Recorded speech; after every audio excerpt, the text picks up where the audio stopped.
Delhi police ये कह रही थी तू क्या कर रहा था प्रोटेस्ट में, तेरी तो बेटी ने भी नीट की एग्जाम नहीं दी है। अंदर जाके मेरा फोन तोड़ के ले लिया जाता है, उसको अंदर बिठाया जाता है मुझे, और मेरी बेटी मिलने जाती है, इनका भी फोन छीन लिया जाता है और इनको भी अंदर ही बिठा लिया जाता है। जब मैंने बोला मैं कोई अपराधी नहीं, तुझे बताऊं, तो मैंने बोला वहां भी धक्का दिया मुझे अंदर भी, अरे चुपचाप बैठ गए, तुझे बहुत मारूंगा अभी यहीं पर। और थाने में जाके मेरा वहां भी फोन छीन लिया। फोन छीनने के बाद मुझे आधा घंटा बिठाया, लेकिन उस व्यक्ति को कहने का मतलब उसे कपड़े पहनाए जा रहे थाने के अंदर, उसकी सेवा की जा रही है, और वो अपराधी नहीं, अपराधी क्यों मैं था, क्यों पीड़ित बनाया था ना, तो अपराधी मुझे बनाया गया थाने के अंदर। तो मैं दिल्ली पुलिस से कहना चाहता हूँ, शर्म करो। आप अगर न्याय नहीं दिला सकते हो तो अपराधियों का साथ भी मत दो। और मैं यही कहना चाहता हूँ, मुझे न्याय चाहिए। किसी का सर फोड़ा जाता है, कोई कंप्लेन करता है, तो आपका पहला रिस्पॉन्स ये होता है कि तू प्रोटेस्ट में क्या कर रहा था, तेरी बेटी तो नीट का एग्जाम भी नहीं देती है। पुलिस के सामने जिस बंदे ने इन पर अटैक किया था वो बंदा इन पर हंस रहा था।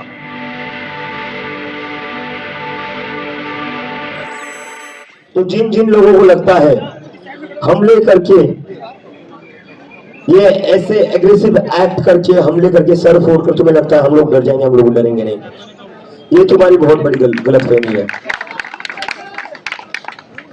उन लोगों से तो मेरी अपील है, उन लोगों को तो मैं कहना चाहता हूँ, एक नहीं 10 हमले करिए, मैं हमले सहलूंगा, मैं पीछे नहीं हटूंगा, और यहाँ पर कोई भी खड़ा है वो पीछे नहीं हटेगा। उन लोगों के बाद में आता है इस देश की पुलिस पर, दिल्ली पुलिस पर। संजय जी बता रहे कल जब ये पुलिस स्टेशन में थे, दिल्ली पुलिस ये कह रही थी तू क्या कर रहा था प्रोटेस्ट में, तेरी तो बेटी ने भी नीट की एग्जाम नहीं दी है। मैं तो आज तक बहुत इज्जत कर रहा था पिछले 4-5 दिनों से आपकी, अब इज्जत नहीं बची है सर। किसी का सर फोड़ा जाता है, कोई कंप्लेन करता है, तो आपका पहला रिस्पॉन्स ये होता है कि तू प्रोटेस्ट में क्या कर रहा था, तेरी बेटी तो नीट का एग्जाम भी नहीं देती है। और पुलिस के सामने जिस बंदे ने इन पर अटैक किया था वो बंदा इन पर हंस रहा था। सेटिंग हो रखी है क्या, कोई सेटिंग हो रखी है? हो रखी है तो बता दीजिए, या तो उन गुंडों को आपकी वर्दी दे दीजिए या अपनी वर्दी निकाल दीजिए। किसकी शपथ ली थी आपने? संविधान की शपथ ली थी या गुंडों की सेवा करने की शपथ ली थी?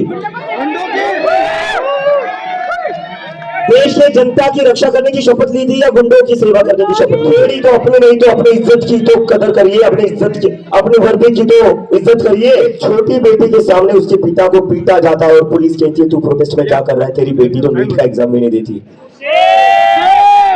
ये कंसर्न है आपका?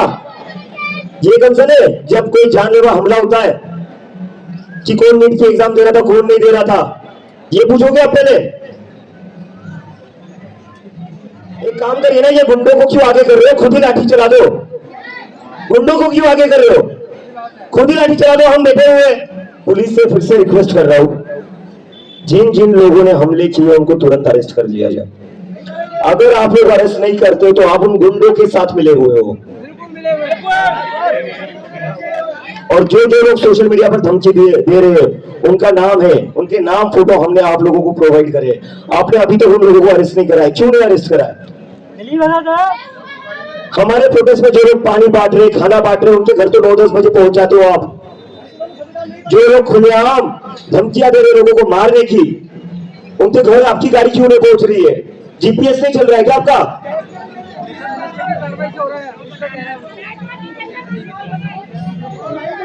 या सोच लिया है क्रिमिनल्स की साइड रहना है, या सोच लिया है क्रिमिनल्स की साइड रहना है, गुंडों की साइड लेनी है, सोच लिया है क्या?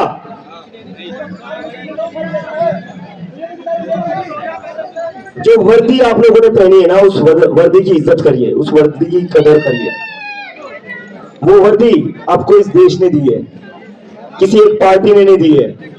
और उस वर्दी, वो वर्दी पहनने के बाद आपको जो तनख्वाह मिलती है ना, वो हमारे टैक्स पेयर से मिलती है, किसी पार्टी फंड से नहीं मिलती है। किसी पार्टी फंड से आपकी तनख्वाह नहीं आ रही है, हमारे टैक्स के पैसों से तनख्वाह आ रही है। संजय जी आप बोलिए। जैसे मैं कहना चाहता हूँ, कल जैसे मैं वीडियो बना रहा था तो कहने का मतलब वीडियो बना ही रहा था, तो सामने एक वो बजरंग दल का गुंडा खड़ा हुआ था, तो उसने मेरे मोबाइल पे हाथ मारा और मारने के बाद गाली देने लगा, चमा तो मेरी वीडियो बनाएगा, और तुरंत ही 8-10 बंदे मुझे मारने लगे बहुत बुरी तरीके से। और जैसे मुझे यहाँ पुलिस भी लेके गई ना, तो पीछे से मेरे लात मारती, उसको कुर्सी बिठाया, लेकिन मुझे लात मारती हुई लेके गई। और ये पुलिस ने लात मारी है? अरे शर्म करो थोड़ी। मैं तो बहुत इज्जत कर रहा था आप लोगों की, जितने भी पुलिस वाले हैं ना, बहुत इज्जत कर रहा था मैं आप लोगों की। इनका सर फोड़ा जाता है और पुलिस इन्हीं को लात मार कर बाहर लेकर जा रही है। और अंदर जाके धमकी दे रहे हैं। एक मिनट एक मिनट एक मिनट एक मिनट एक मिनट एक मिनट एक मिनट अंदर जाके मेरा फोन तोड़ के ले लिया जाता है, उसको अंदर बिठाया जाता है मुझे, और मेरी बेटी मिलने जाती है, इनका भी फोन छीन लिया जाता है और इनको भी अंदर ही बिठा लिया जाता है। जब मैंने बोला मैं कोई अपराधी नहीं, फिर तुझे बताऊं, फिर मैंने बोला वहां भी धक्का दिया मुझे अंदर भी। अरे चुपचाप बैठ गए, तुझे बहुत मारूंगा अभी यहीं पर। और थाने में भी जाके मेरा वहां भी फोन छीन लिया। फोन छीनने के बाद मुझे आधा घंटा बिठाया, लेकिन उस व्यक्ति को कहने का मतलब उसे कपड़े पहनाए जा रहे थाने के अंदर, उसकी सेवा की जा रही है। और वो अपराधी नहीं, अपराधी क्यों मैं था, क्यों पीड़ित मैं था ना, तो अपराधी मुझे बनाया गया थाने के अंदर। तो मैं दिल्ली पुलिस से कहना चाहता हूँ, शर्म करो। आप अगर न्याय नहीं दिला सकते हो तो अपराधियों का साथ भी मत दो। पुलिस है। और मैं यही कहना चाहता हूँ, मुझे न्याय चाहिए। मैं कहने का मतलब जिस तरीका से वो जो मेरा मेडिकल कराने गए थे ना, तो वो खुद डॉक्टरों से रिक्वेस्ट करके कहने का मतलब मुझे वहाँ एडमिट होना था, लेकिन मुझसे कहा कि आप एडमिट यहाँ हुए तो आपको यहाँ 24 घंटे या 1-2 दिन रखा जाएगा। तो मैंने कहा मेरी बेटी वहाँ पर अकेली है तो मैं एडमिट नहीं हुई। तो फिर डॉक्टर ने साइन करने के लिए मना कर दिया। तो अंदर हेड डॉक्टर थे तो उनसे साइन करवाई के लाए गए, और आप मेरे साइन करवाए कि अगर आपको कुछ होता है तो उसका जिम्मेदार मैं नहीं हूँ। जिम्मेदार कौन है? इस देश में कुछ भी हो जाता है, किसी की कोई जिम्मेदारी बची नहीं है। गुंडे आकर सर फोड़ देते हैं, पुलिस का उससे मन नहीं भरता, पुलिस अपनी तरफ से एक और लात मार देती है। तो समझ नहीं आ रहा गुंडे पुलिस वाले या पुलिस वाले गुंडे बन गए। पिछले 4-5 दिन से तो मैं बहुत इज्जत कर रहा था, मैं बहुत रिक्वेस्ट कर रहा था, मैं अंकल अंकल कह रहा था, मैं भैया भैया कह रहा था, लेकिन आप उस लायक नहीं हो। आई एम सॉरी टू से दिस, बट आप उस लायक नहीं हो।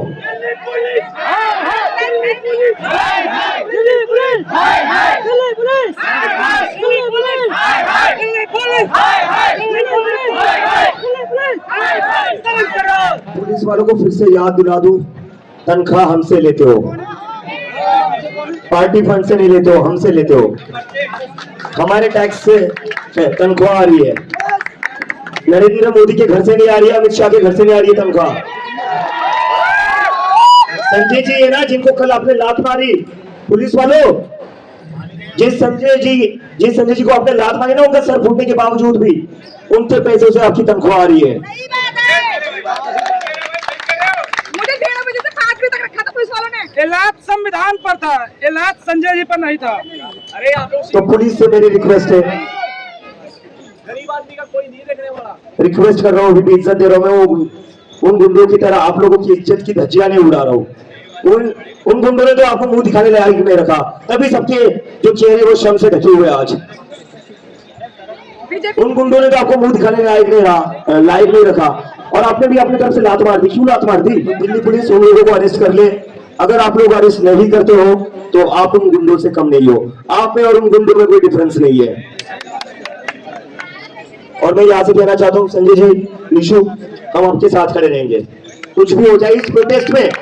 जो भी बंदा आ रहा है, जो भी बंदी आ रही है, जितने भी लोग आ रहे हैं, उनके साथ हम खड़े रहेंगे, कोई पीछे मत हटिए।